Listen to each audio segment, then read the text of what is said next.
Hey guys, welcome back to the channel. In this tech tutorial video we're going to reveal to you how you can link internally between your pages of your app project on Uizard. So let us dive into this. Start by navigating to your project, guys. Here in the editor on Uizard I will go with this untitled blank project, although it's not really blank as you can see, but yeah, it is what it is. So what you want to do, guys, is let me just zoom out here. So let's say you have various screens. I will go with this one, right? And try to link from an element of the screen to one of the other pages or screens of your app. This is how you can do it. What you want to do is select the select tool here at the top.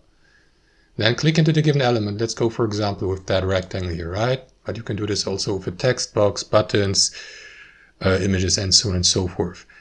And then, guys, what you want to do is navigate to the handoff feature to the right. To the interact feature here, not handoff, of course.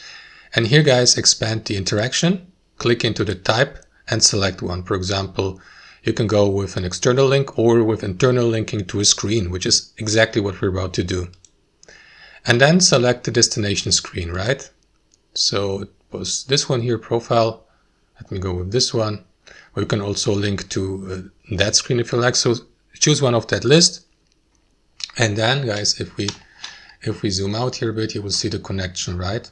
The internal linking. So once your app has been published, that element or component here will function as a connector or redirection to that internal linking here in your app and redirect the app viewer or user to that screen or page.